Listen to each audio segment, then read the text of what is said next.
Welcome to So You're Kinda a Big Deal, a weekly podcast deep diving into the lives of emerging and established tattoo artists. Listen in as we dig into origin stories, industry hot topics, and what it takes to survive in the world of tattooing. This is Tattoo Shop Talk. Join your hosts Shawn, Hedley, and Dave Allen every week as we host a new guest.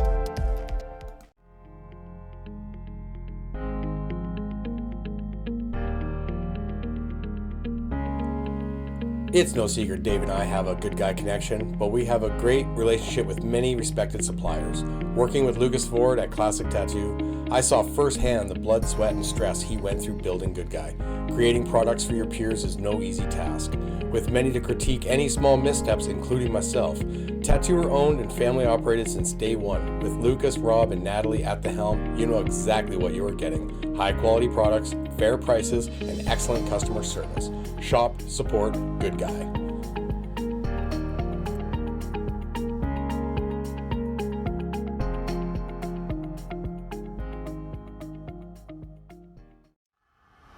The Hold Fast Social Club keeps expanding and adding features to make the life of tattooers easier. We just launched a classified section for pros only. Sell your tattoo gear, prints, whatever, in one spot. This is on top of a platform with peer-to-peer vouching, direct connect, a wait list, and geo-searching. Now you can find guest spots or forever homes at studios everywhere. No guessing, no awkward conversations. See what shops or artists have to offer. Mark them as favorites or add yourself to their wait list to let them know you are interested. Hold Fast Social Club keeps adding features to make connecting easy. Pros only, a place where the best of us can elevate each other. Oh, crazy. Rob Koss, welcome. Thank you very much. Thanks for inviting me. Yeah, hey, thanks for joining us. What time? It's 6 p.m. for you? Yeah, just about, yeah. Okay, yeah. That's not bad.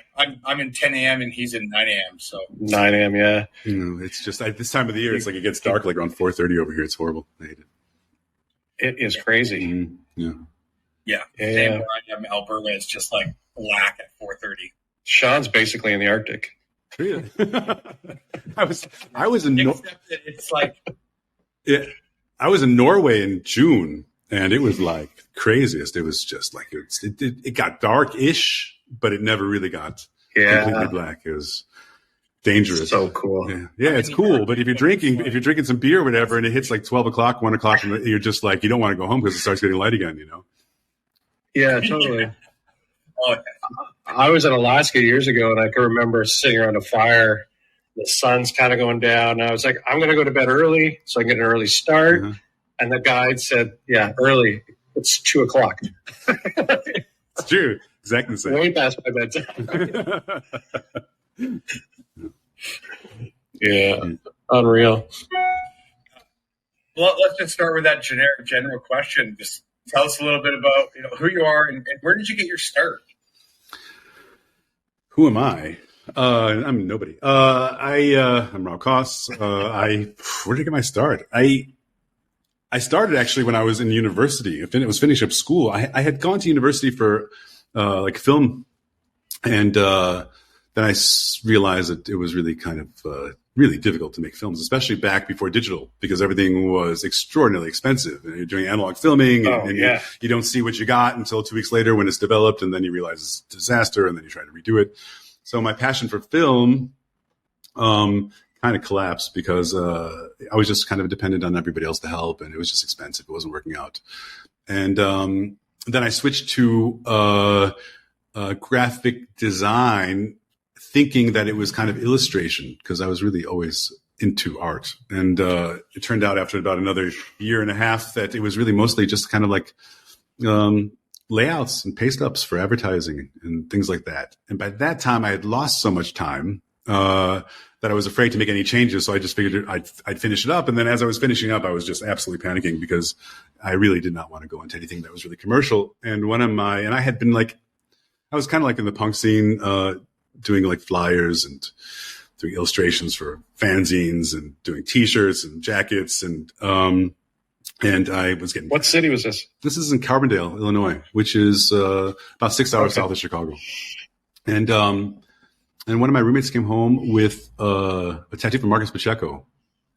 And I was just blown away. I just could not believe that this could be done on skin. He was gone for the summer, came back, and he had this incredible tattoo. And then I started buying a couple magazines because there was very few at the time, but I picked up some magazines just for inspiration. I mean, I really didn't think much of it because the stuff was starting to become so cool. What was popping out was just really unusual. And I was kind of surprised at what was possible.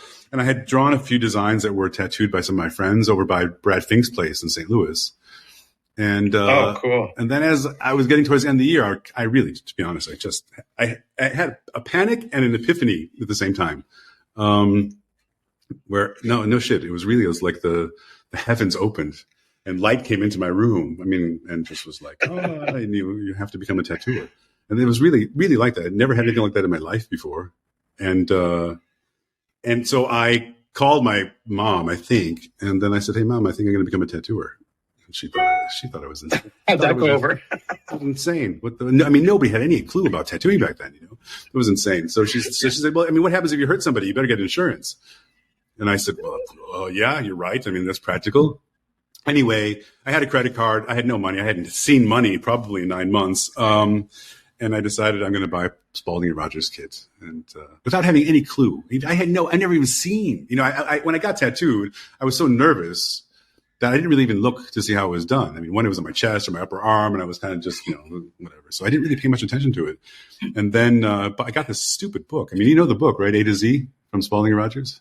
Yeah. Have you ever seen the description on how to whip shade in that book? The diagram. I forget it. I should have to look. It's like arrows going this way. It's a line, and then arrows going up. So you just start to go. All you had to fit the book. In fact, I thought that the rubber bands were packing material, so I took them off. I had the first two tattoos, I didn't even have rubber bands in the machine. You can imagine.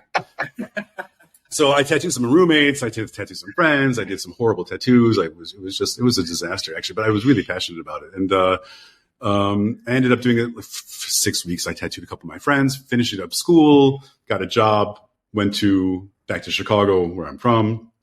I went to go buy some shoes in the city, and across the street was a tattoo shop. So I went over and asked this guy, Tattoo Pete, where he gets his insurance. My mom, he got insurance. And he just fucking laughed at me. He laughed. What is this? What? Yeah, he laughed. Of course he laughed. He was 92. Yeah. 92. It was probably the last week of May of 92, because I started tattooing at the first week of April. And then he said, "So you're a tattooer?" And I said, "Well, I'm tattooing." And he said, "Well, show me your stuff." I said, "I don't have anything with me." And he said, "Well, draw me something." So I drew him a skull or whatever, and he was really quite impressed that I can draw so quickly. And came back a few days later with my best 6 or 7 photographs. And then he said, "These are the worst things he's ever seen in his life. But if I want, I can come on Wednesdays, clean, and watch the guys a little bit." So that's what I did. So I went on Wednesdays and cleaned up. And amazing. Yeah. And Tattoo Pete, Color Fisi, he studied, Colonel Todd was his teacher. So he was out in Long Beach. Wow. Yeah. And he was friends with Paul Jeffries. And so he was dropping names. And I think he knew Ed Hardy and stuff like that a little bit. I mean, he wasn't talented by any means. But I mean, he kind of opened the door to tattooing for me, basic tattooing, and some of the common names of the older guys who had, are established or whatever. So I learned the basics over there, but I didn't fit at all. I mean, this was a rough neighborhood. The guys that were working over there were from a bad neighborhood and were really street smart. And I was fucking a suburban kid who just spent the last 5 or 6 years in the farmer countryside of South Illinois, Southern Illinois, and then they got back, and I just didn't fit whatsoever. So I started over there, and then to make a quick long question, what was the tattoo scene like back then? Was it the beginning? You said you were in the punk rock scene. Was that part of it, or was it just walk and flash? Well, at the time, it was a regular street shop. I mean, custom shops were very rare. I think that, in Chicago, there was only one. I think Guy was the only one that was doing custom work. And he was also in his first couple of years of tattooing. I think he was tattooing for 3 or 4 years when I had started, maybe. And then, there's pockets all over the States, there's probably about a dozen studios that were starting to do custom work. Primal Urge, or I think Everlasting was still Everlasting, I guess, or whatever. Just here and there, Fun City, it's that kind of stuff. And so my boss, Pete, he heard of one of his friends. I don't know how he knew this guy. A guy named Emilio wanted to open up. At that time, it was a completely new concept. It was like a hair place, hair salon with a kind of like a bar, coffee shop, spa thingy, and some tattooing. It was an old theater, super cool. Removed all the seats. The entire area where the seats were it turned out to be like, I guess, the stations for the hair stuff or whatever. And the stage, he made a tattoo shop up there. It was really cool. It was a really cool space. The problem was that everybody that worked there was transvestites or weirdos. I mean, it was right on the corner of town. I mean, the coolest, if you couldn't pick a cooler corner of Chicago, was like Belmont and Clark. It was where like the punk area met the Boys Town, and at the same time, there's a corner where Wrigley Stadium was over there. It was really like a super eclectic, really, really cool place. And that's where we would all go. We'd go there to buy our Doc Marten shoes and boots or whatever, and go to concerts and go hang out or whatever. And it was a really, really cool place. And right on that corner, this guy opened up in this old theater, this place. And Pete thought he was going to make $1 million and open up a tattoo shop there. Except the problem was none of the guys working at the tattoo shop wanted to work at the hair salon because they just couldn't deal with it. They couldn't deal with it at all. One, there was no work. I mean, it was a brand new place. And I just thought it was the coolest fucking thing ever. So within 3 months, the guys were complaining. I obviously didn't fit in. So Pete wanted his money back from his investment. And then I had a chance to buy that little tattoo shop. So that's where I got my start. Oh, sweet. Yeah, it was really super cool. Really, really cool. And of course, at the time, I mean, so how long did that last, that theater? When I left, I mean, I'm guessing I was there for about 1.5 years before I started to go over, when I started working over my guy's place on the weekends. I was working over a guy on weekends for about 1 year, and then I went over there full time.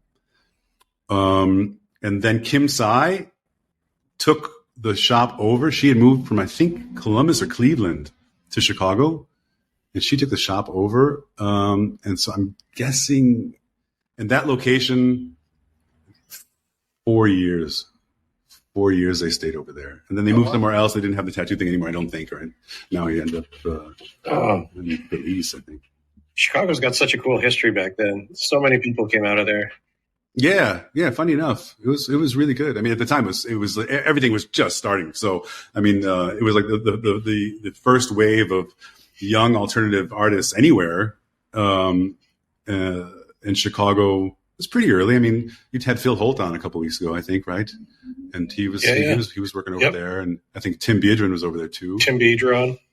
Yeah. Kim Tsai was over there. Who else? I don't know. Now there's a gazillion of them, but it was good. I mean, it's a big city, so of course. John Clue. Yeah, true. But he came after I left. Yep. So I didn't. I had already moved to Europe by the time he came to Chicago. Okay. Yeah. So how long were you at Guilty and Innocent Productions? 2.5 years. The first year only. I think the first year and a half, I was there only on the weekends, and the last year full time. And then I moved here when I was 26. So I've been here forever. I've been actually longer in Switzerland than I've been in the States. So. Oh, amazing. How did that happen? Girls, they do that. I mean, at the time, this thing about like guest artists and traveling was, really contagious. Now it's kind of like taken for granted. Everybody just does it. But at the very beginning, there was really an amazing possibility, and everyone was really excited to have guests because they were so rare.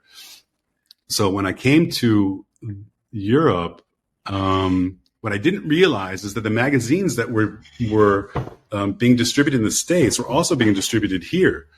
So I had been in a few magazines, and there wasn't that many young alternative artists. So it was really like I went into a tattoo convention thinking I'm just happy to be here and I get to meet some new people and blah, blah, blah. And there was just everybody knew who I was. And then it was, I mean, I wasn't very good, but they apparently thought I was. And it was lovely. I got a lot of opportunities. A lot of people invited me over to go with their place and guests and whatever. So I just kind of bopped around, and then I ended up running into a woman here in Switzerland that I had met at a convention in Seattle. And I didn't really know very many people. So when I was planning my trip through, I got in contact with her, and then said that I would come and visit. And then we hooked up, and then one thing led to another. Nice. But that's pretty much a lot of people's stories. I have a question. Dial it back a little bit. Working with Guy in Chicago, did that have a big effect on the style of work you do? Of course. I mean everything. I think that.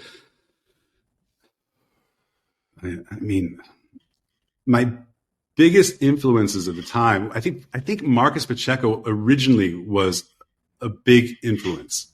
But, if you work in a room, the room that I was working in with Guy was so small. I mean, I could literally grab his nose at any time I wanted to. It was just the smallest clip. And it was horrifying. I mean, you can't imagine to be working next to somebody that has some sort of prodigy. It was just so horrible for your ego, and no matter what little bit I achieved or accomplished that day, you turn around and there's just something fucking amazing going on next to you. And, oh man, I suck, But it was really a great experience. I mean, just from how things are laid out, how to do stencils. I mean, obviously now he turned out to be kind of like a teacher. The time that I was there, he was doing his actual first photocopied little booklet towards the very end called Reinventing the Tattoo. That was his first little thing. And that was being done while I was there. But it was a great opportunity, of course. And so, of course, it kind of defined my style. Or it gave me the foundation. And funny enough is I didn't really come from much of a biomech organic background. I was really much more interested in like Art Nouveau, and sort of like graphic arts. Yeah, so I was going to say, how did you develop your style? Like you clearly were inspired by architecture and like that. So where did that kind of come from? I think I always liked architecture. Punk rock scene. Architecture. No. But I it's not like, how do I say that? Is that exposure just to living in Europe? I loved art. I loved all different kinds of art. And I really was a huge fan of the Art Deco architecture of Chicago. There was a guy named Louis Sullivan who had, he did the Carson Peary Scott building entrance. I mean, if you see this Carson Peary Scott entrance from Louis Sullivan, you'll see clearly that this is like, oh, I can see that. All right, that's, it's just amazing. And that combined with the cathedrals when I traveled here, Barcelona, some of the things going on over there. I had anything that was beautiful, I liked. It wasn't like necessarily that I was like a total architecture freak, but I could have been an architect, I suppose, because I liked it so much. But it was a combination of many different things. And if you knew me, it would all kind of make sense because I traveled a lot. The cathedrals influenced me heavily. Then I had been to Indonesia, and all this little spirally pointy stuff or whatever was fascinating, and watching them do it. I would always go to where the hand workers were making things and watch them make them. And it became really like, it touched me deeply. And then I kind of mimicked it. And then, of course, I liked very much Alphonse Mucha. And he had, these beautiful women, but he also had these really nice ornamental, like floral designs or whatever. And because he was really much almost a botanist in some ways or another. So kind of, if you pick all the things together, you kind of mix it all up, it kind of makes sense what I do, Absolutely. But I don't know if I kind of got pulled into, I think I did the biomech stuff pretty good for Switzerland. And so I got a lot of attention for it, and a lot of people came for it. And so I ended up doing more and more. The more you do it, of course, the more people are, asking for it. So, but at the moment I'm doing a lot more floral stuff, and I don't know, just do my thing. I don't know. It's incredible. I remember the first time seeing one of your sketchbooks with all the architectural elements. It was never seen anything like that before. people would use architectural elements, but not in that biomech kind of influence style. Mm-hmm. Where does that?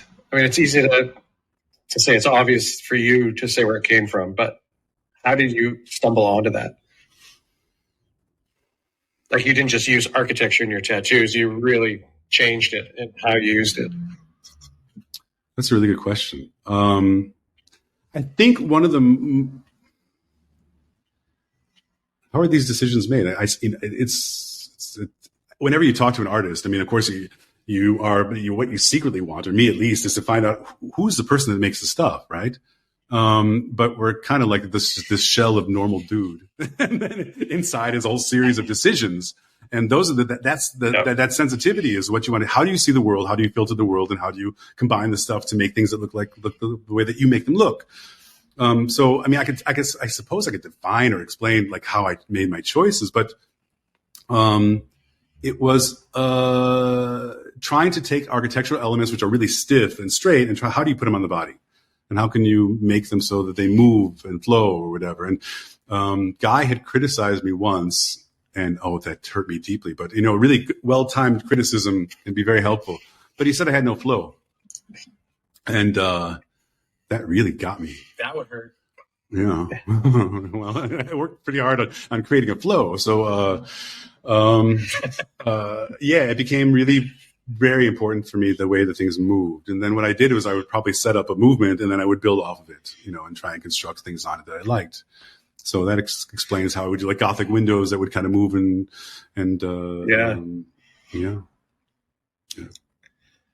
Yeah, that book, one of your first sketches, really crushed me. Really? Every once in a while you could get exposed to something that's something you'd never thought of, something you probably couldn't draw, but you love it so much, you're just like, I got to try this. And it was impossible. It's obvious when you do that someone like yourself has devoted a ton of time to doing what you do, to refine it. It's not like traditional leaves or something where I can learn to do that on a weekend. And it's impressive. I think for me, I'm actually the weakest at kind of doing traditional anything. I don't know. I mean, I think there's a lot of people that can really like look at something and they can kind of like reconstruct it or use these elements really well. And I think I'm just not very good at it. I always seems to somehow or another. It always kind of looks like my thing, even if I try to make it look a little bit more traditional in some way or another. And but that was always important. I mean, I think that was our friend Rob Hope. Mm-hmm. Same thing. He was like, I can't draw a tattoo. He used to always say that to me. I can't. He's like, I like your stuff because you draw tattoos. He's like, I don't know how to draw a tattoo. It's like, yeah, but you're drawing like insane realism and illustrative gorgeousness and all this shit. It's just like, but he's like, yeah, but I just like to maybe draw a tattoo one time. And he would try and draw like just a traditional swallow. Uh-huh. Dave's got one on him. It's still extremely realistic and illustrative. Yeah. He can't dumb it. I guess, the crudest way to say it is dumb it down. Yeah, I can't explain it. I don't know. I mean, I can relate to him, but I mean, I really do. If I want to draw something that's traditional, I really need reference. I need to really just have some stuff in front of me and really intentionally try to, get that same proportions. It just doesn't occur naturally to me. But I'm not even given that many opportunities anymore to do stuff like that. So on your journeys, after leaving Guilty and Innocent, you end up in Europe. Guy said some really deep cutting things about your flow. Yeah. Who was kind of the next person you ended up getting to work with that kind of work with or want to elevate yourself more? I mean, I didn't really work or with. Just even be around. Who was kind of after Guy? Who were you kind of exposed to? The next big one was Philip. Philip was the next big one. Because when I got here, he's of course in Switzerland, so I wanted to go visit him. Yeah. So we had to send a. This story is just the coolest story ever. You guys will totally appreciate it. Awesome. You had to send a telegram. They didn't have a telephone. You had to send a telegram to them.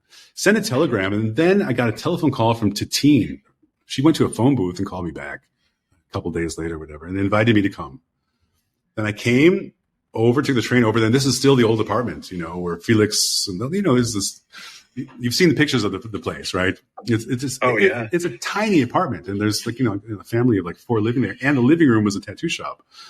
And I was, you walk in and trembling because you've seen these pictures in magazines, and before the internet, there's so much mystery because you just see somebody in a magazine, and then you can imagine what kind of personality is behind these pictures. And, there's just such an impressive story that Philip has. And so I get over there and then immediately met by these really, really nice people who are offering me tea, and the house smells like Nag Champa incense. And he's working on somebody, but he's talking to me, and he knows me, but we never really met, but he knew of me.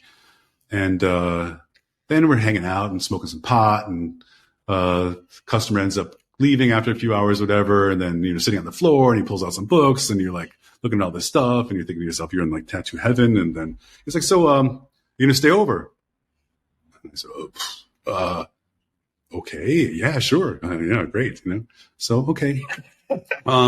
Cool. Okay. We'll get a bed ready for you or whatever. So anyway, a few more hours goes by, and I'm just vibrating the entire time. And then, apparently they don't have this apartment is really small. So I go into a room, and there's a bed, and I lay on the bed or whatever. And the day is over, and I can't believe where I'm at.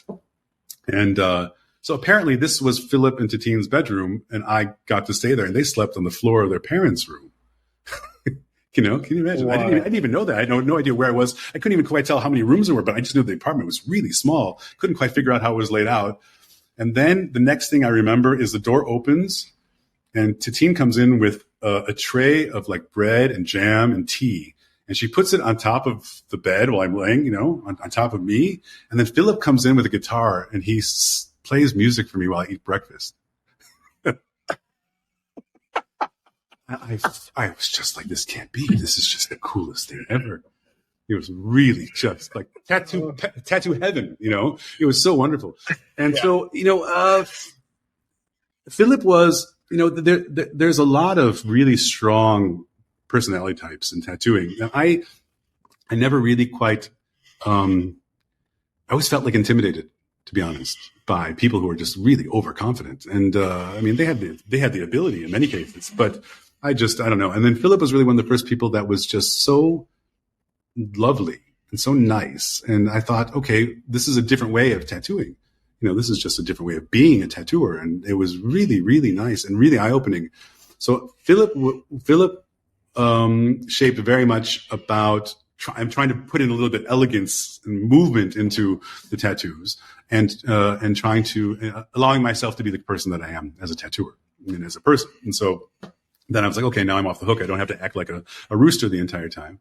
And then I ran into soon after Luke Atkinson, who's also a really lovely dude. Right? Incredible. Right. So, and these two shaped very much. I had visited Marcus Pacheco as well. I have to give that credit, but I only visited him for a short time to get tattooed. But he was also very down to earth and really kind and nice, whatever. So that there's a couple people that really shaped how I approach people in tattooing, our customers.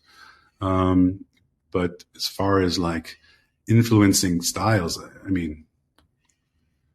don't know. I was really impressed by Bernie Luke. Not just styles, more just like your work is like every artist kind of just coasts along, and then there's always kind of that next kind of bump in your work. That's more what I meant. Like when was like you felt like what you were doing needed just to be more? Oh God, does that ever go away? That artist struggle of just trying to perpetually be better, right? Like it's always like that. It's horrible. It's the worst fucking job ever. Don't do it. Go. And no matter what you achieve, it's you feel great for 40 minutes, and then it's gone. And then it's like, oh, I could have done it better. Or whatever. It's just infinite. It's like you might as well just have a whip and beat yourself the entire time. When I look back, there's clearly moments where there was a big jump. And I can't necessarily say what happened, particularly at that moment, that had pushed that or created that whatever. And, you just kind of get an understanding for something, or you have good luck. And then you make something and it was like, wow, this is really good. And then that inspires the next series of things or whatever. But then it's always ups and downs. But I definitely say that. Sometimes it just clicks. Yeah. I mean, the trips to Bali definitely was a huge thing. And in using Art Nouveau, Balinese ornamentation, the biomech organic stuff that I saw in Chicago, and the elegance of some of Philip's things, definitely put together the very first time that I could say I'm finding my way somewhere, and that I kind of found a direction that feels like me. But I think one of the most important times that I had wasn't so much about drawing; it was writing. If you sit with a piece of paper and you write what you like, what you really like, and what do you like before tattooing, what do you just like in general, and what are things what are your personal symbols? What do you, when you think of your childhood, you think of the area that you grew up, you think of the things in your parents' house or whatever. You start to make a list of all these different things that you like and things that symbols that reflect your story. And then you start to make combinations of them. You can find that you can come up with a lot of different stuff that means something to you. And when it means something to you, you draw it differently because it feels like it's personal. It's not just trying to necessarily reproduce something that you like because, it's necessary that we do variations of things that we like. There's no questions about that. I mean, I think even musicians do that. They make cover songs or whatever. I always put a very strong importance on finding my own style or having a signature that looks like me, because for me, it's just important that something looks like, we filter the world around us and then we put things together and it should look like we are. And early on, we are so impressed by a lot of different things that we end up unintentionally or intentionally copying them too much. And if you do that too long, you kind of lose yourself, or you never get a chance to find yourself. So the writing made it clear on this piece of paper what I would like to do. And then I started to draw and sketch those things out. That's an incredible exercise. I think I'm going to give that to myself as a challenge. Yeah, because I grew up. There's like a lot like maple trees in my area, and my parents had this really stupid, horrible little like glass mushroom. I don't know what it was. It was just a glass mushroom. It was sitting in the living room, but I was a kid. I remember laying on the horrible olive green carpet, and holding this glass mushroom, and then the light would come in and it would like make a prism. And so then if you look at some of this early psychedelic stuff, and all this glass tech that comes from this experience, it comes from the holding. I held the mushroom like 50 times. So for me, it meant something, it wasn't just, I like to make glass. Yeah. It was about, the magic of it that was in it, So, but everybody's got their own stuff. So. Yeah. It's an interesting way to approach art though, because most artists are trying to live in a visual language and trying to either mimic what they enjoy or define their own style in that style. But this is something much more internal. Yeah. Yeah, it depends on what's important. I think I don't know if everybody has the ability to innovate consistently. Some people are really good at refining. And so, everybody has abilities, and I guess if you recognize I'll go back to this. But if you recognize your abilities and you say, no, I really like this particular style, and even better when it's limited, like if you have something like traditional tattooing, or if you have Japanese tattooing or whatever, then how far you can walk from side to side. So you have a limited hallway, and then you could bounce forward very quickly because the rules are set, and now you just learn the basics and then make variations of them. And there's a need for that. Obviously, if you look at the popularity of either of those styles, so many people like them because they're beautiful and they're nice. If you're trying to express yourself, or you're using it as a platform to express yourself, then you're a little bit limited. You have to kind of find a way to make this water wave a little bit like your thing, or you make this leaf a little bit like that, or whatever, so that you have a place to put your own personality into it, because you don't have much space to do that, you know. But the need for that, the need for repetition, is how do you say that? I mean, it's just, there's people that are comforted by having clear borders, and there's a need for it and a demand for it. So why should it not exist? You know, but for me, there was a concept that I finally has a name for it. I didn't realize there was a name, but it's a concept called spike, which is if you recognize your strengths and your weaknesses, then it makes more sense to focus on your strengths, because if you spend your energy trying to improve your weaknesses, you'll become average at it, right?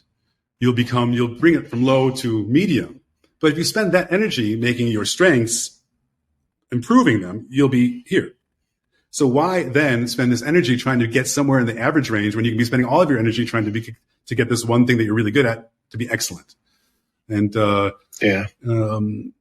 you know, when we were, I mean, you guys have been tattooing for a long time as well. I mean, there was a time where you just really needed to make sure that you can do good lettering and a good wolf and a good whatever. I mean, a Grim Reaper or whatever. You needed to be able to be an all-rounder so that you can satisfy the needs of the customers, because there wasn't that many of them. But nowadays there are people for everything. So, you don't need to, you're not under pressure to be able to have to be a great all-rounder. You can just be a good all-rounder and a great at some things. Yeah, I still struggle with the have to be able to do everything. That was really driven into me early on, and that's been a pretty big struggle, like especially the last 10 years for me, to try and focus on something. I'll start focusing on and really trying to improve on something, and then I start feeling bad. Really weird. Or because now I run I run a shop also, and then I'll always be, because this is how I always was, even in the 90s. I always allowed the people around me, like I helped push them. So even when I have the guys working for me, I feel bad if I see them starting to do kind of like the soccer mom tattoos. So I'll take that on, which takes away my energy to be creative and stuff. And I'm a self-sabotager 100%. Really? Like, when it comes to my art. Yeah. Doing this podcast has really helped me a lot. Well, what would you like to do? Yeah. That's my problem. You know, I think, I want to do more Japanese stuff. But honestly, I want to do more art. I have so much. I still have like sketches of paintings I started in the 90s that I'm like, I'm going to do this one day. And now I'm finally coming back around. It was something that Tim Guidron said, actually. My biggest problem is also I get super frustrated as soon as it doesn't look like what's in my head. Yeah.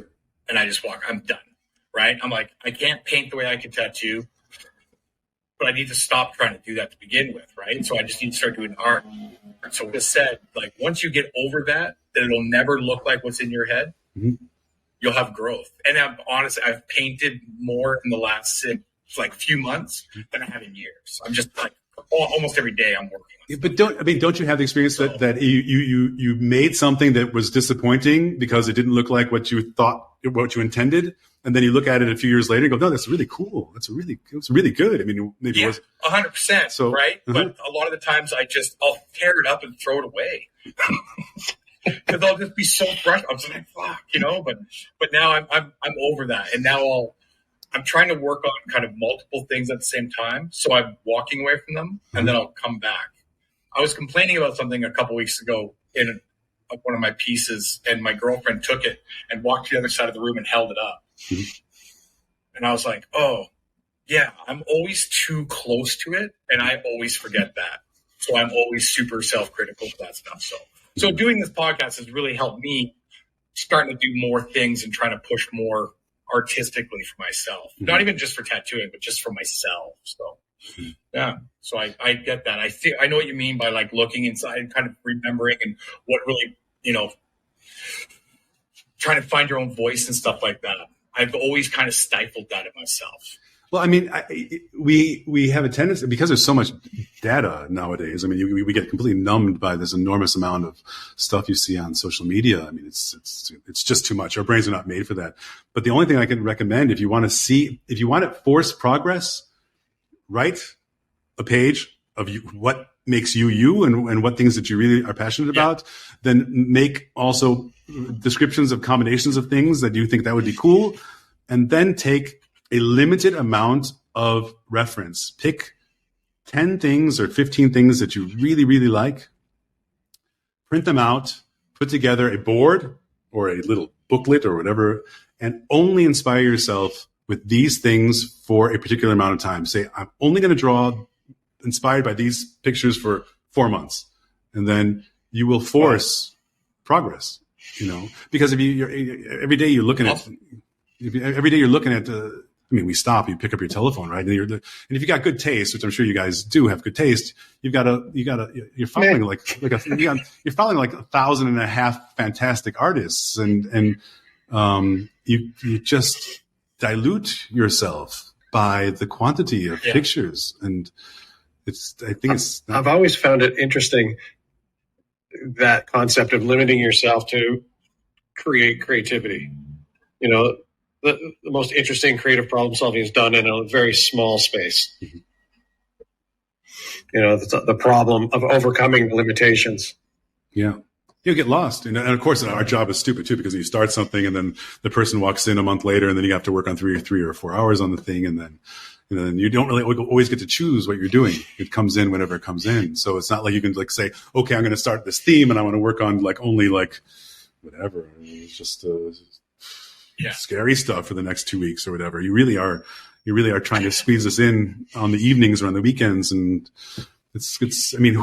what artist does what we do, where you have 30 pictures going all the time? Or what musician writes 20 songs at the same time, for 3 hours a go? Yeah. And somebody goes, okay, time to stop that song, go back to this song, and that doesn't, it's ridiculous. I have a friend who's a accomplished watercolor artist, published. He's quite famous in a small niche world. But he came by the tattoo shop one day to see how we work and what it's all about. At the end of the day, we went to dinner and asked him, so Al, what did you think? He's like, you guys are fucking crazy. He goes, I sit down and paint when I'm inspired. Mm-hmm. If it takes me a month to do the painting, it takes me a month. You guys do this all day, every day, on demand. Mm-hmm. Yeah. It's it fucking sucks sometimes. Yeah, but I think you underestimate your abilities because you're so used to it, and because that's all because it's your world. The discipline that you have created, or I don't even know how to say it.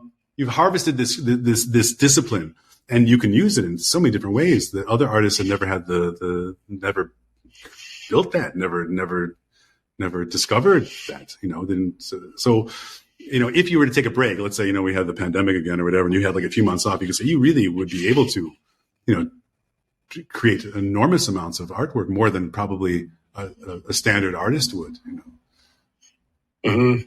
Yeah. Imagine that's what crass people were like back in the day, illustrators, and they must have been just creating on demand every day. Mm-hmm. Like Chuck Close, the artist Chuck Close. He always had these self-portraits, enormous. You see every pore in his face. And he said inspiration is for beginners. The rest of us just get to work, I thought that was really cool. So when you started, when you started traveling a lot, did that help you with your kind of work-life balance, or what have you done, especially even earlier in your career? Did you have any work-life balance?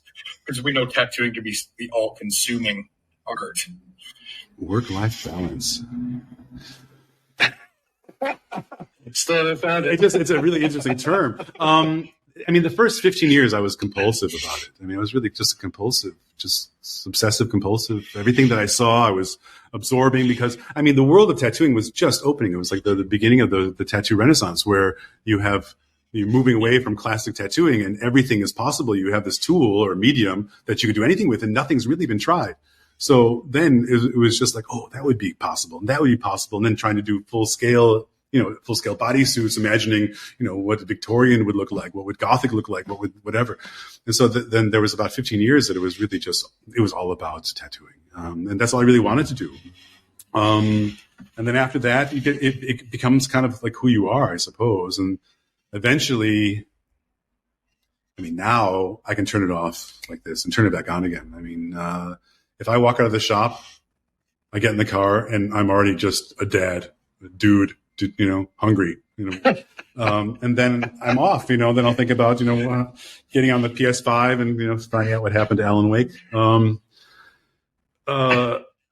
then next, I don't even look at my schedule, for example. I don't look at my schedule, and I really rarely do, because it doesn't really matter to me who comes in, because I like all of them. And so when they come in the studio for me is really the classic studio, that's where I produce my artwork. And so like at home, I'll draw a little bit of the sock company that I have. I'll draw some of the socks or whatever, and but that's kind of separate. But here's where I come to make artwork, so I can turn it back on again. So I do have a clear separation between my work and my life, I guess, but I've been doing this for a long time. It's like this. All right, hold on. I need to touch on this. You have socks. I love socks. Yeah, dude, here, look. Here, socks. I need to order some socks. Dude. Socks. Oh my God. Aren't they cool? And what's the name of the company? A Moon with a View. Like a room with a view. A moon with a view. So sweet. Yeah. So that was this week actually is the company's a year old. So I had done everything for I'd done everything for that, like from the logo design to the display design to website. We did like photo shoots, and it was just a ton of work. It was a ton of work, but it was really cool. So this week is officially the company's 1 year old, and it was really good. It was a good year. It was cool. Yeah. So we did Congratulations. That's amazing. 17 designs I did for the first 2 series. And I'm just finishing up the 3rd series now, so that's going to go into production pretty soon. Yeah. So, what's the website? Where can we get them? moonwithaview.com. Actually, if you go to my Instagram, it'll list on the very top in the bio the address for the other one. But it's cool. Do you ship worldwide? Yeah, but the socks are pretty cheap, and the problem is that if you buy something that's like around $20 to ship it overseas, there's customs fees. I gotta buy like 10 pairs of socks. Yeah, or you order a few people together, and then it's not that big of a deal. But if you just order one pair of socks, it's kind of stupid, I think. Yeah, eventually I'll get just one pair.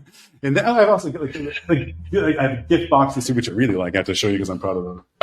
So if I do this is like sort of like traditional tattoo stuff that Oh yeah, and then sort of like boxes.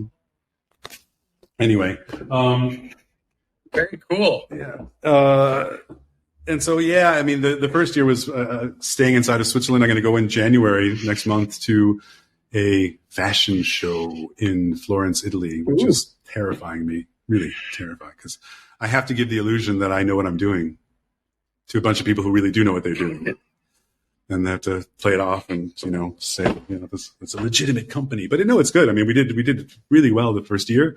And then I'm really hoping to get some distributors outside of Switzerland, because it's difficult we're not part of the European Union here, which means if you're from Italy or Germany or France and you order, it still has to go through customs. So there's additional fees that are unnecessary for people. So I advertised only to Switzerland for the first year, and now I'm starting to go outside. Yeah. Let's talk after this about Canadian distribution. Yeah, sure. Yeah. I love exploring shit. So, well, it's great. It's fun. It's a nice product, and it's really good stuff, and it's fun. It was nice, actually, to be honest. How did you come up with socks?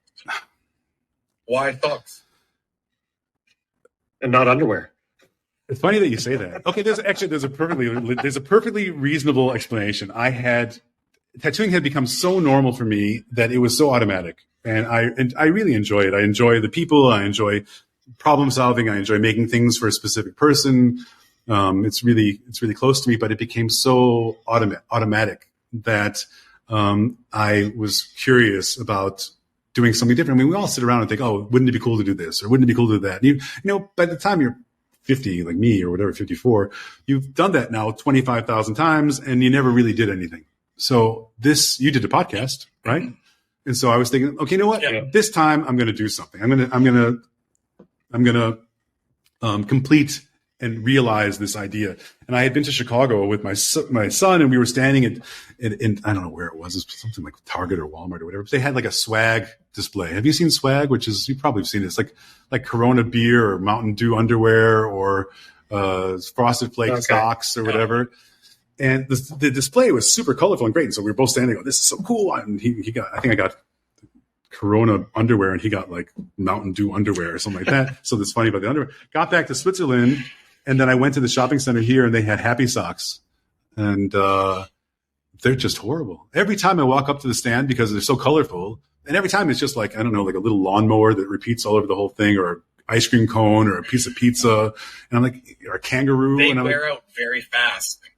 What?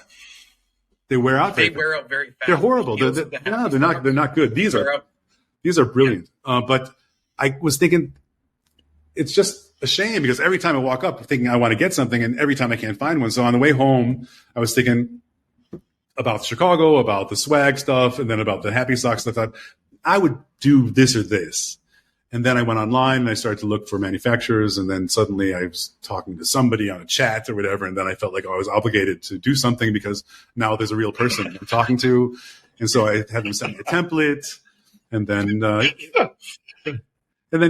I did one design right away. And then I was going to send it in for a sample. And then, anyway, you know how it is. It took a couple weeks for the sample to come back. And by that time I already had 10 other ideas, and I started working on those. And eventually I got so far in, I thought I might as well just do it. So I did it. And it was the drawing of the socks was probably the easiest thing of the whole story. I mean, just e-commerce sites and payment systems and postage. And I mean, there's so much stuff, photo shoots, picking models, finding models, you know, these are finding photographers. Yeah. It was really a lot of learning. It's crazy that you probably never would have had any interest in this earlier in your career. Of course not. But now, do you find you're enjoying the process? Yeah, it's great. I really do. And the funny thing is that I never wore colored socks. So talk about doing something stupid. So now, excuse me. Now I wear them every day. But at the time, I didn't wear them. But it was mostly because, you know, if you produce something like a jacket, it's or T-shirts or whatever. I mean, it's quite an investment. So by starting with something small, that the idea was make something that's fun, really cool, that everybody can afford. And at times during the post-pandemic or pandemic stuff, when finances are a little bit tight, why not just create something that's fun and accessible to everybody, you know? And there's just cheap pleasure. You know, you open up your sock drawer, maybe you don't put them on that week, but you're kind of happy to see them every time. That kind of thing, you know? Yeah. Yeah, no kidding. Mm-hmm. And then I started going to some like trade shows and some shows, Comic Cons and stuff like that, starting to promote them. And then I put myself in situations that I wasn't a tattooer. I was just a guy, you know, and then you meet a lot of people that you would never have met. And you see people's responses to something. And to make a product, you know, because we're surrounded by them. I mean, because your shirt or your hats or whatever, you're so used to products, but you never really made one before. So what's it like to make something, you know? And it's a really good experience. I liked it. I still like it. Yeah, that's amazing. And then are you fulfilling all the orders yourself, or do you have I do it all myself. Yeah, it's not that big that I need to have somebody working for me. But the next is going to be, I'm going to do surf shorts next. I think that'll be cool. Cool. Yeah. But back to tattooing, because nobody gives a shit about socks and surf shorts.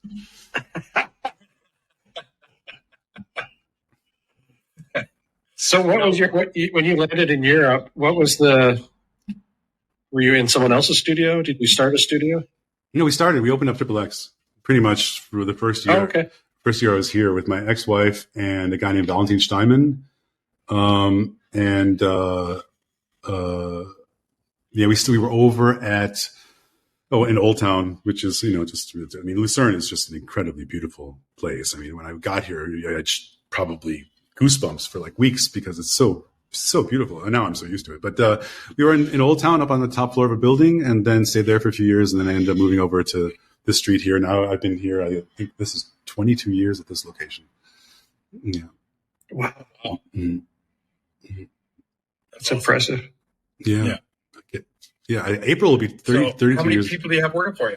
Well, at the high point there was, I think, 5 of us. Now there is 3 of us.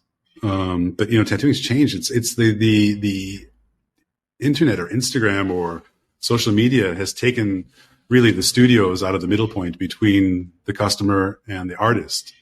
So as artists leave and they take their customers with them, eventually there's really very little to replace them with. So I can't necessarily offer somebody an opportunity because I don't have the walk-ins that would come in before. It just, people shop differently now. Yeah.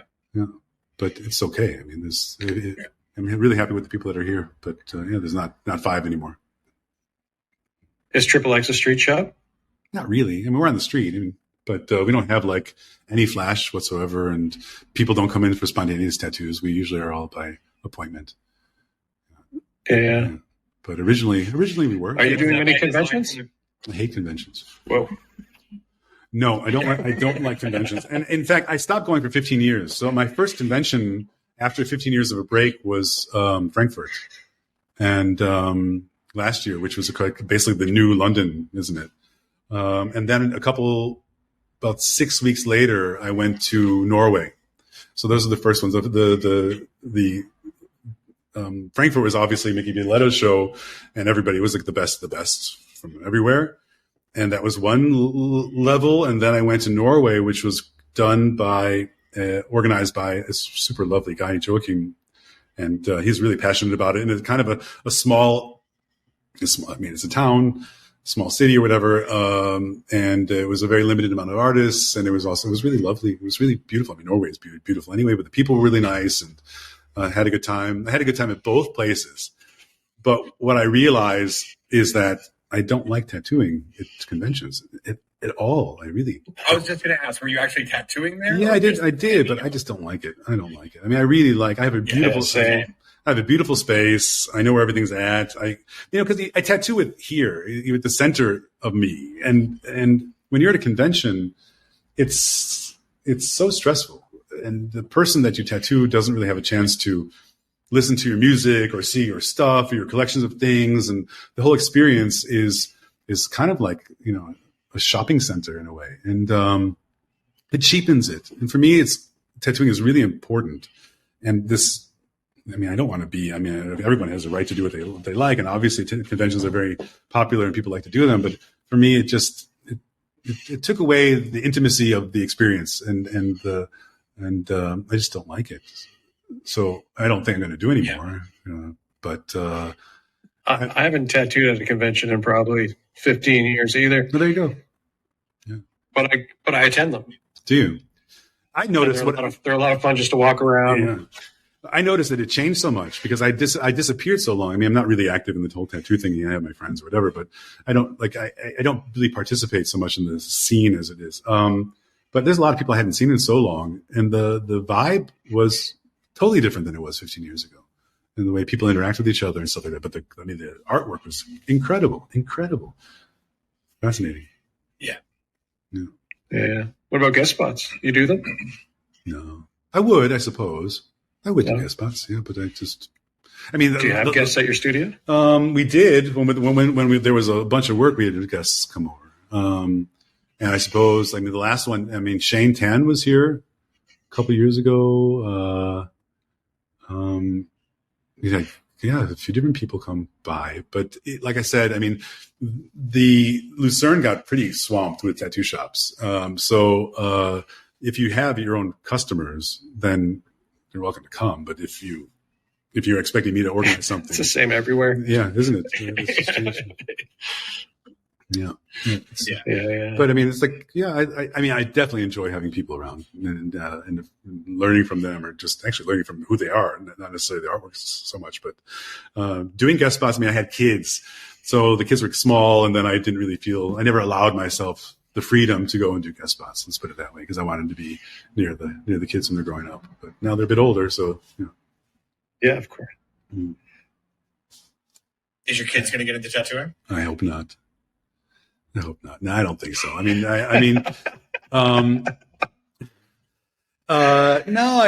Max, my son. It's so funny, eh? Like What? We talk about how passionate we are about tattooing, and we love it, and how rewarding it is. But everyone's like, "No, I don't want my kid to tattoo."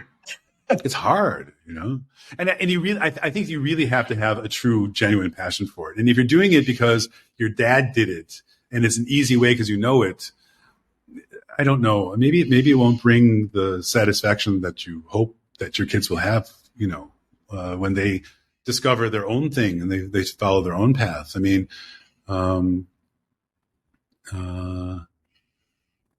well, what's his name? I mean, Anthony Tex, his son. Oh, fuck. Prodded. Yeah, he's fantastic. Yeah. And he loves it. Like yeah. But I think that's kind of rare. Usually, Felix was a tattooer, and look what Philip did. So, I mean, obviously, sometimes the kids just, race past their parents. But no, I don't think that my son has the patience for that, and he doesn't really like to draw very much. And no, I don't think so.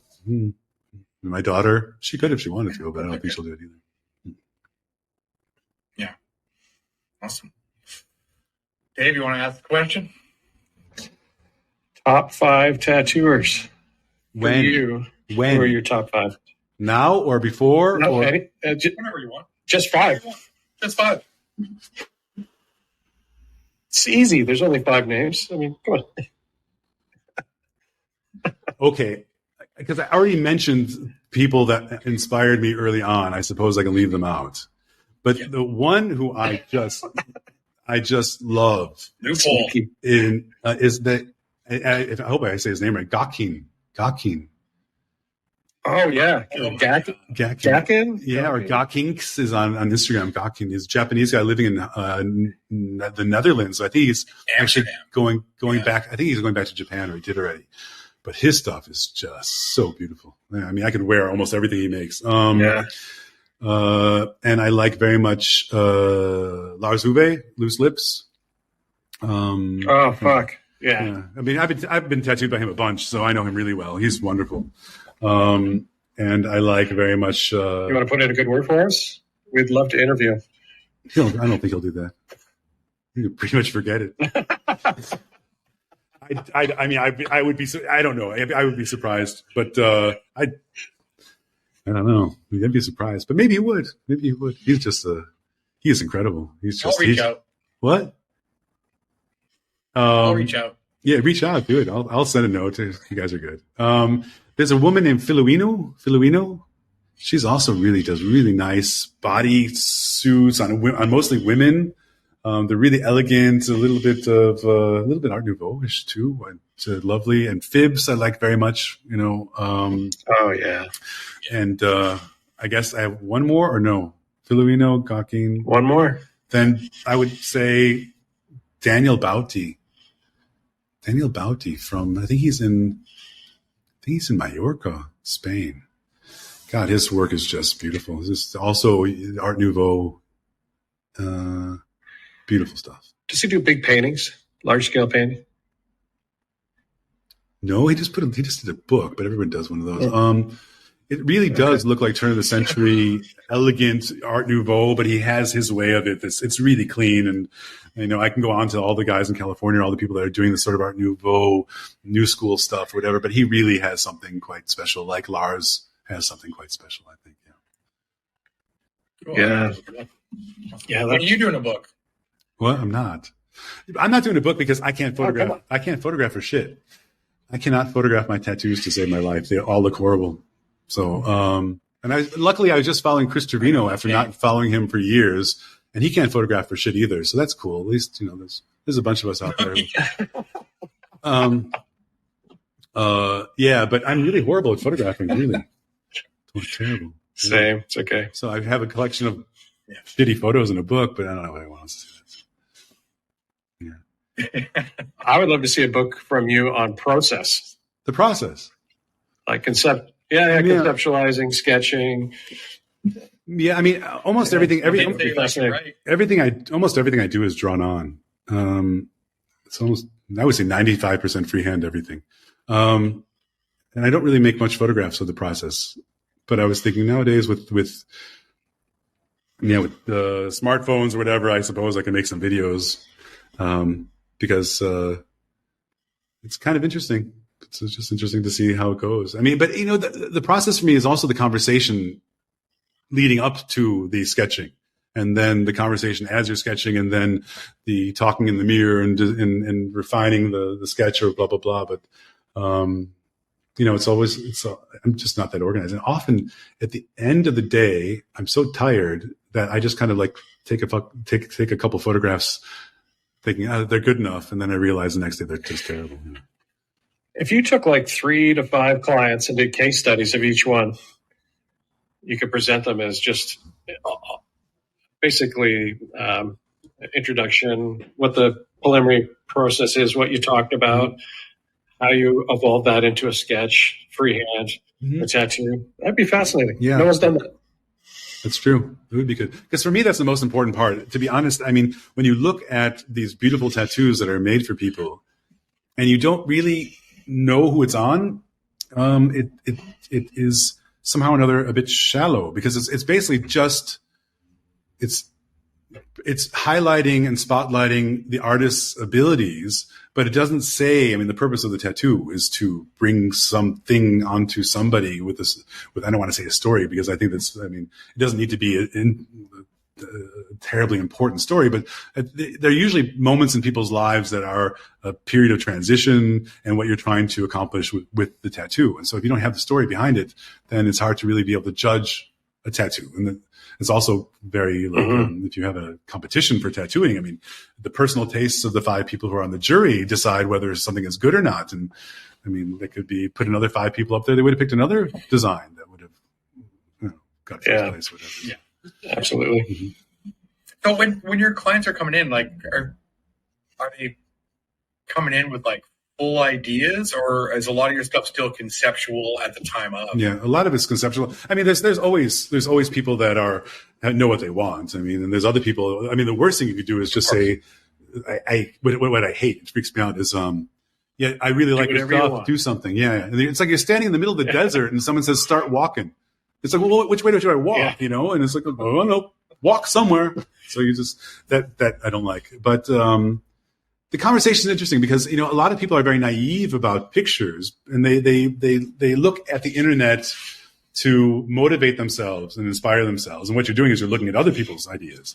And so the conversation about, like I said before, choosing personal symbols, what symbols relate to you, or when they say, I'm a period of change. And then you say, well, what kind of change? What does change mean to you? And blah, blah, blah. And through the conversation, you find things, and also, I mean, the mimics. When you say something, you can tell immediately by a twitch of an eyebrow whether it's attractive to a person or definitely not something that they like to have. And then you shape the next sentence based on their reaction. And then somehow or another, you find the path. It's really quite interesting. But I would say most of the customers come in, they like my work. They want to have something like this or this tattoo that I've done, but they want to have a little bit in this direction of whatever, blah, blah, blah. And that's where we start. Yeah. Let's say. Yeah. Yeah, you should do a little video blog series on your Instagram. It'd be awesome. Yeah. We'll do that. When you find time between making socks, raising kids, and tattoo. playing PlayStation. So. And playing PlayStation. Yeah. Yeah, I have a fetish for pinball machines too, which is horrible. It's ridiculous. Yeah. Because when I was in Chicago, I didn't realize that most of all pinball machines are manufactured in Chicago. I don't know if you guys know that. Oh, crazy! Yeah. So when I grew up, they were everywhere. And then when I got here, there wasn't anything. And then I thought I'd buy one for the studio, and then didn't know where to go buy one. And there was a collector. Went over to his place, and anyway, he opened up this room, and there was things that I hadn't seen since I was a kid, and it was so nostalgic and sentimental that I went bonkers and then just started collecting. So I got a collection of pinball machines. So how many do you own? 40. Wow! I was expecting you to say 4. No. Yeah, I have a game room. Whoa. But I don't, because they're really big and they're really difficult to move. So I don't really buy it anymore. But what I did is I kind of learned how to repair them and restore them. So I basically spent quite a bit of time finding things and taking them apart and rebuilding them. It's just cars and motorcycles, the same shit. But I have like, for example, running right next to me is from the 1957. They're super cool. You're like, 1957. This. Wait, can you see it? Wow. Oh, nice. Isn't that cool? Yeah. And that one was trash when I got it. Yeah. And my kids hate them. They don't care. Unless they're like pinball machines. No, of course not. No. It's not flashy enough. No, it's not FIFA. So you essentially have 39 pinball machines at home. Yeah. Yeah. Yeah, it's ridiculous. It's totally stupid, and I don't recommend it. I mean, you say it like that. Next life, I swear I'm going to collect stamps because it's just ridiculous. But yeah, I have a really nice game room and a really cool collection of stuff. It's really kind of rare and whatever. It's stupid. A very understanding partner. Yeah. Well, the basement really wasn't usable until I kind of made it usable. But, it's cool because, I mean, for example, I got a game a couple of years ago that was 1954, I think. And all of them that were known to exist were in the hands of collectors already. And there was a guy near Belgium that he advertised one, but I thought it was a lie because there wasn't any supposed to be around. And because I'm from Chicago and his mother had visited Chicago and his aunt went to school in Lucerne, he took a liking to me compared to all the other people. And he sold me this thing. And it was in storage since before I was born. This game was not played since 1966 or something like that. So when I had taken it back here and I cleaned it up and turned it on for the first time, it was the first time in my entire life that this thing had life in it again. And it was really fascinating. It's really cool. It's wild. Uh-huh. Amazing. And they're so beautiful. The games from the 50s are so beautiful because they have like oil wells and Cadillacs and rocket ships and robots and pinups and all the stuff that is just and super. Not plastic decals. No. Mostly hand painted. Yeah, they're like time capsules, and they're wonderful, and they're not really discovered. I mean, cars and motorcycles, you can't find them anymore, but this stuff is like extraordinarily beautiful, and the artwork is brilliant. It's great, and you can play them on top of it. Yeah. Very cool. Yeah. So who's your next victim? Awesome. We had some technical difficulties this week. We lost part of a John Clue interview, so we got to redo that. Okay. Zach Shanebaum, Shrine Tattoo. Okay. He had a snowstorm in a place that shouldn't have a snowstorm, so it kind of fucked his day up. We have Cindy Maxwell coming up, Eddie Deutsch, Marcus Pacheco. Really? Oh, that's going to be good. Yeah. That's going to be good. Yeah. Oh, Marcus is great. Yeah, we have some really good people coming up. Yeah, Eddie Deutsch. Conversations. Yeah, Eddie Deutsch and Marcus. I mean, this is kind of like my generation a little bit. They started a couple of years before me, but Eddie Deutsch he was really one of the early ones. But I remember when Guy was tattooing Marcus's back piece. I was there, and Guy was also there when Guy was tattooing Aaron Kane's back piece. That was really cool. But Marcus had divided up his back into quarter. Was that who? Sorry, who was the back that did Guy and Dan Higgs do something on somebody? I don't know about Dan Higgs. I mean, they might have. And likely they did. But I mean, Guy did a Willy Wonka back piece on Aaron Kane. That was cool. What? Yeah. Aaron Kane's had a Willy Wonka. That's crazy. And it was like long sessions. Yeah, I mean, I was there when he was. I wasn't there when he was more of like reworking some stuff at the very end because but I remember when Marcus came into Chicago and I was not. I think I was working on weekends there, or I was just about to start, and they were tattooing. No, Guilty Innocent was being constructed, and they were tattooing at Guy's house, and they divided up Marcus's back into 4 quarters, and I walked in on quarter number 3. It was the 3rd day, and this is before all that, whatever, painkillers, whatever. And he had headphones on, squeezing them onto his head and just trembling or whatever. It was just brutal. It was brutal to watch, but it was cool to be there. I was going to tattoo. So. Yeah, but it was, Want a chocolate? yeah. It's like, Some Gatorade? it was not very good advertising to get your back piece, though. I can tell you, it was tragic. No doubt. Mm-hmm. Yeah. NyQuil. I know a lot of people. I don't know about you, but Really? a lot of us were drinking NyQuil. Did it work? Yeah. Oh, yeah. Yeah. Because you'd just be so out of it, and you didn't care. And it's funny because it was actually Steve Moore was like, "Oh, you should drink NyQuil." Aaron told me it works really well. He did it when he got his back piece done. Really? No. So, I remember when Percocet and a large Percodan. bottle. Really? Yeah, but Yeah. That was drinking nights. Yeah, but doesn't it kill your liver? You're kind of horrible for you. Yeah. Whatever. Young and dumb. But yeah. So yeah, I remember I drank so much NyQuil that I was like, I felt like I was on a lot of ecstasy. I was like just in and out of sleeping while he's working on my arm, and I was just like, I remember his then girlfriend was talking to me, and then she like walked away, and I got sad. I was in the conversation, I was just so in the conversation and not in the tattoo. And then she left, and I was immediately back into the tattoo, and it was just like, it sucks. I'm not. I miss you. It was super weird. And then I went and met a bunch of friends at our local pool hall, and I passed out on a chair in the pool hall.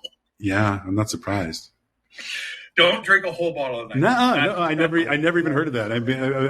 We got into immediately Percocet and Percodan and Vicodin and Vicodin or whatever.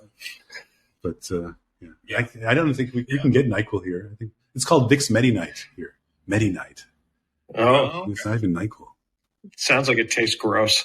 It's probably gross. I can't drink any of that shit. Really? I take Robax, and it just relaxes you enough that you can deal with it. Over the counter, it's just a muscle relaxant. He's just too limp to fight. That's mild. But I take like 5. Exactly. It's just a puddle of Dave over there in the corner. Yeah.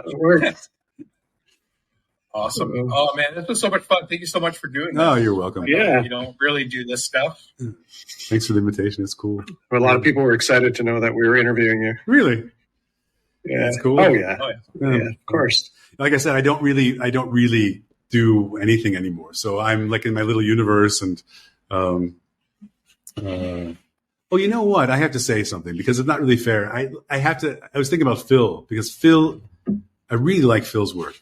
So I got to add a 6 to that because Phil makes everything look like Phil's stuff. And I think Phil makes everything look like his stuff, and he's got his signature. And I just think it's the coolest fucking thing anyway. Yeah. He's just incredible. Yeah, and he's a workaholic too. He's always got something going on. Yeah. He's always doing something. Uh-huh. Yeah. He's doing a podcast now too. Yeah, podcast. Of course. But he doesn't have any pinball machines, and he can't fix them. Yeah. Okay, when he hears this, that's going to be a new challenge to him. Exactly. He'll probably design and build his own. I'm on it. The table didn't work out, so he's like, I'll build pinball machines. It's a good idea. Yeah. I'm ordering those water socks that are right beside you there. Yeah. Waterways. Yeah. I got more. There's more stuff. Nice. Anyway, yeah, more coming. Cool. More coming. I got like 9 designs I'm working on right now. So, I'm going to send you a message and see if we can get them into Canada. Okay, very good. By the way, your head is perfectly placed in the skull. It's cool. You got like these 2 little bones that stick out of your neck, a little bit Frankenstein. Yeah. Yeah. It's cool. Awesome. By design. Yeah, really. All right, excellent. Well, thank you very much for the invitation. It was super cool. And thank you. I'm curious. Yeah, this was awesome. Yeah. All right. So I guess this will be our first drop in the new year. Really cool. Yeah. New Year's, baby. We'll tag it. You'll know. Okay, excellent. All right, guys. Well, then, hey, it was nice to meet you because I've never spoke to you guys before. Super cool. Yeah. And we'll hear from each other then, huh? Yeah, you bet. All right, great. Cool. All righty. Thanks, Rob. Rob. Ciao, guys. Bye-bye.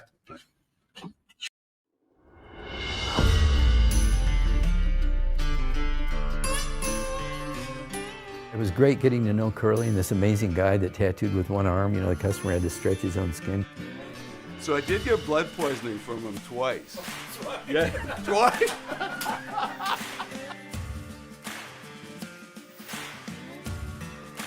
Ed Hardy brought this whole Japanese influence into American tattooing.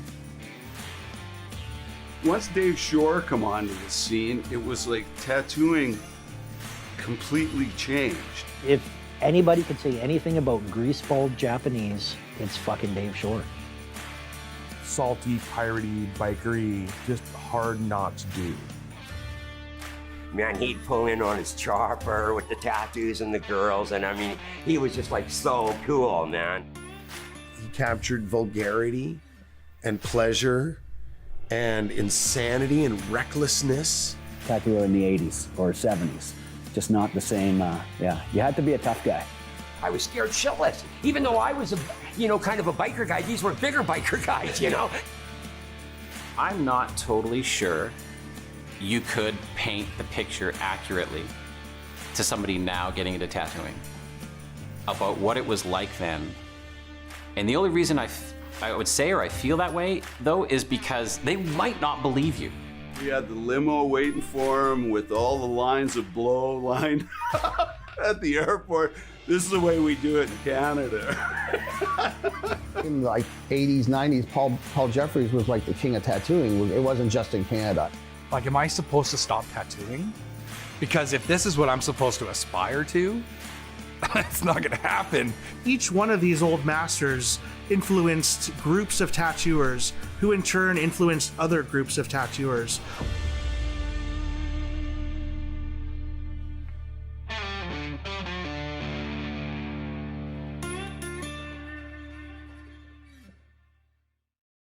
The True North Strong Tattoo Book. This is a massive tattoo encyclopedia of Canadian tattooers. 350 pages. It's an 11 by 17 coffee table format. Shawn and Dan worked tirelessly to get this thing out, and sadly it never made it to print, so it's available for free download at theholdfastsocialclub.com and championtattoo.ca.